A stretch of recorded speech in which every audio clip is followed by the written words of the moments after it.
My sister stole my wedding venue, so I canceled her honeymoon. I never thought family betrayal could cut this deep until I found out what my sister had done behind my back. The wedding venue I'd dreamed about for years was suddenly unavailable, and nobody would tell me why. When I finally discovered the truth, my world turned upside down and I knew I had to take action. It started 6 months ago when I proposed to my girlfriend after 3 years together. We'd been planning our dream wedding for months, and I'd specifically chosen this beautiful lakeside venue that had been featured in several magazines. The place was perfect rustic wooden beams, floor-to-ceiling windows overlooking the water, and a garden that looked like something out of a fairy tale. I'd put down a substantial deposit and signed all the contracts back in January. Everything was going smoothly until last Tuesday when I received a call from the venue coordinator. She sounded uncomfortable and kept stumbling over her words, which immediately put me on edge. She explained that there had been a mix-up with the booking system and that my date was no longer available. My heart sank as she continued, saying they'd had a technical glitch and somehow double-booked the space. I demanded to speak with the manager, my voice rising with each word. The manager came on the line and repeated the same story, but something felt off about the whole situation. When I asked about rescheduling, they offered me dates that were either in the dead of winter or more than a year away. My fiancée was devastated when I broke the news to her that evening. The next morning, I decided to drive to the venue myself to sort this out in person. I've always been the type to handle problems face-to-face rather than over the phone. As I pulled into the parking lot, I noticed my sister's car parked near the entrance. My stomach dropped because she'd never mentioned having any business at this particular venue. I walked inside and immediately spotted her at the front desk, laughing and chatting with the same coordinator who'd called me yesterday. They were going through what looked like wedding planning materials, and I could see fabric samples and flower arrangements spread across the counter. My sister looked up and saw me, and the color drained from her face instantly. The coordinator recognized me too and started frantically shuffling papers around, clearly trying to hide something. I marched over and demanded to know what was going on, my voice echoing through the elegant lobby. My sister tried to play it off casually, claiming she was just looking at venues for a friend, but I could see right through her lies. I grabbed one of the papers from the desk and saw my sister's name on a contract dated just 2 days ago. The wedding date was exactly 1 week before mine was supposed to be. Everything clicked into place at that moment, and I felt a rage I'd never experienced before. She'd stolen my venue and my date, using her connections and probably some sob story to convince them to break their contract with me. My sister started crying and begging me to understand, saying she'd fallen in love with the venue when I'd shown her photos months ago. She claimed her fiancé had insisted on this specific location, and that they'd only been able to secure this one weekend due to his family's schedule. I couldn't believe the audacity of her excuses and the way she was trying to make herself the victim. I stormed out of the venue without another word, my hands shaking with anger as I drove home.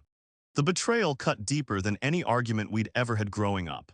This wasn't just about a wedding venue. It was about trust, family loyalty, and the fact that she'd let me suffer for days thinking it was just a computer error. That evening, I called my parents to tell them what had happened. My mother initially tried to play peacemaker, suggesting we could work something out as a family. But when I explained the full extent of what my sister had done, including the lies and deception, even my usually diplomatic father was appalled. He agreed that her behavior was completely unacceptable. My fiancée was furious when I told her everything, and she immediately started researching other venues online. We spent the entire weekend visiting different locations, but nothing compared to the lakeside venue we'd originally chosen. Every place we looked at felt like a consolation prize, and the stress was starting to affect our relationship. By Monday morning, I'd made a decision that would change everything between my sister and me forever. I remembered that I'd helped plan and pay for a significant portion of her honeymoon as an early wedding gift. She and her fiancé were supposed to fly to Europe for 2 weeks, staying at luxury hotels I'd booked using my travel rewards points and connections. I spent the morning making phone calls and sending emails to cancel every reservation I'd made for their trip. The flights, hotels, restaurant reservations, and even the private tour guides, everything was systematically canceled. I made sure to document each cancellation with screenshots and confirmation emails, knowing I'd need proof of what I'd done. The irony wasn't lost on me that she'd stolen something that meant the world to me, so I was taking away something that meant the world to her. I felt a mixture of satisfaction and sadness, as I hit send on the final cancellation email. This wasn't just about revenge, it was about showing her that actions have consequences. Around noon, my phone started ringing nonstop. My sister had apparently just discovered what I'd done when she tried to check in for their flight online. She was screaming so loudly through the phone that I had to hold it away from my ear. She accused me of being petty and vindictive, saying I was ruining her once-in-a-lifetime honeymoon over a simple misunderstanding. I calmly explained that there was nothing simple about what she'd done, and that stealing my wedding venue was far from a misunderstanding. I told her that since she'd decided family loyalty didn't matter when it came to getting what she wanted, she shouldn't expect me to honor my commitments to her either. The conversation ended with her hanging up on me. Within an hour, my parents were calling to intervene. My mother was practically in tears, begging me to reconsider and fix the honeymoon reservations. She kept saying that two wrongs don't make a right, and that I was being just as bad as my sister. But my father surprised me by saying he understood my actions, even if he didn't entirely approve of them. The next few days were a whirlwind of family drama and heated phone calls. My sister's fiancé called to plead with me, saying he'd had nothing to do with stealing the venue and that I was punishing him unfairly.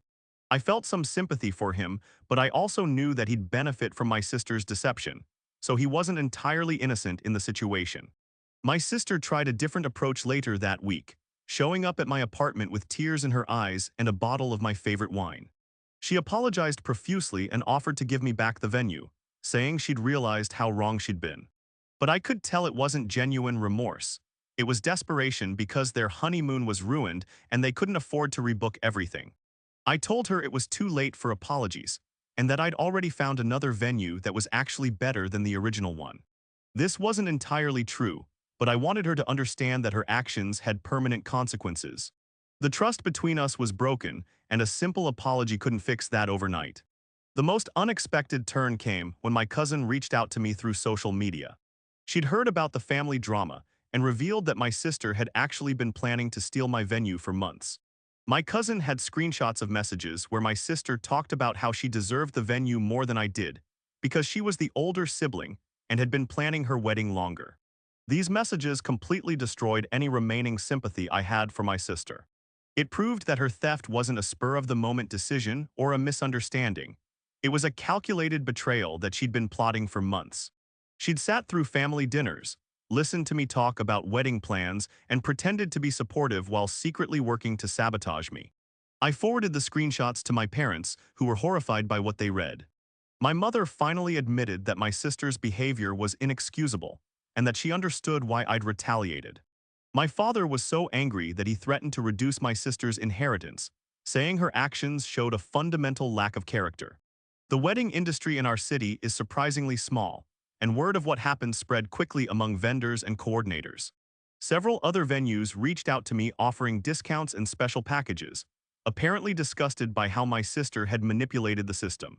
One coordinator even offered to personally ensure my wedding would be perfect as a way of making up for the industry's failure. My sister's wedding happened as scheduled at the stolen venue, but it was apparently a disaster. Many family members boycotted the event, and those who attended said the atmosphere was tense and uncomfortable. The photos my aunt showed me later revealed a bride who looked miserable despite having gotten exactly what she wanted. Meanwhile, my wedding planning was going better than ever. The new venue we'd chosen was actually more convenient for our guests and had better catering options. My fiancé and I felt like we'd dodged a bullet by not having our special day at a place that would always remind us of family betrayal. Sometimes losing what you think you want leads to something even better. The honeymoon cancellation had cost my sister and her new husband thousands of dollars in rebooking fees and higher prices. They ended up taking a much shorter, less luxurious trip that they complained about constantly on social media. Every post about their disappointing honeymoon felt like validation that I'd made the right choice in standing up for myself. Months later, my sister finally sent me a long email taking full responsibility for what she'd done. She admitted that she'd been jealous of my relationship and wedding plans, and that she'd let that jealousy drive her to do something unforgivable. She didn't ask for forgiveness or try to make excuses. She simply acknowledged the pain she'd caused and expressed genuine remorse. I appreciated her honesty, but I wasn't ready to forgive her yet. Trust takes years to build and seconds to destroy, and she'd obliterated decades of sibling bond with her selfish actions. I replied with a brief message acknowledging her apology, but making it clear that rebuilding our relationship would take time and consistent effort on her part. My own wedding day arrived 6 months later, and it was everything I'd dreamed of and more. The venue was beautiful, the weather was perfect, and most importantly, it was a day untainted by family drama or betrayal. My sister wasn't invited, and while some relatives questioned that decision, I knew it was necessary for my peace of mind. The most surprising development came during my wedding reception when my new brother-in-law approached me. He revealed that he'd been planning to divorce my sister after discovering the extent of her deception and manipulation. He'd only learned about the stolen venue after their wedding and was disgusted by her behavior. Their marriage lasted less than a year. Looking back on everything that happened, I don't regret canceling my sister's honeymoon. She'd forced me into an impossible situation where doing nothing would have rewarded her betrayal, and sent the message that family could treat each other however they wanted without consequences. Sometimes standing up for yourself means making difficult choices that others won't understand. The experience taught me valuable lessons about setting boundaries and protecting myself from toxic behavior, even when it comes from family members. Blood relation doesn't give someone the right to manipulate, deceive, or steal from you. Everyone deserves to be treated with basic respect and honesty, regardless of family dynamics. Today, my sister and I have limited contact, mostly through our parents during holidays. She's remarried and seems to have learned from her mistakes, but the damage to our relationship was too severe to fully repair. We're polite when we see each other, but the deep sibling bond we once shared is gone forever. My marriage is stronger than ever, partly because my wife and I navigated this crisis together and came out the other side united. We learned that we could handle family drama, financial stress, and major disappointments while still supporting each other. The stolen venue turned out to be a blessing in disguise that showed us what we were truly made of. The final twist came last month when the original venue contacted me about rebooking for my anniversary. They'd apparently fired the coordinator who'd helped my sister steal my date and wanted to make amends by offering me a free renewal ceremony. I declined politely, but it felt like poetic justice that they'd reached out to me instead of her. Sometimes the best revenge isn't revenge at all. It's simply living well and refusing to let other people's bad choices define your happiness. My sister's betrayal could have ruined my wedding and my relationship with my family, but instead it taught me about resilience, self-respect, and the importance of choosing your battles wisely. The whole experience changed how I approach relationships and trust, making me more careful about who I confide in and rely on. But it also showed me that I'm stronger than I thought and capable of standing up for myself when it really matters. That's a lesson worth learning, even if it came at the cost of losing a sister.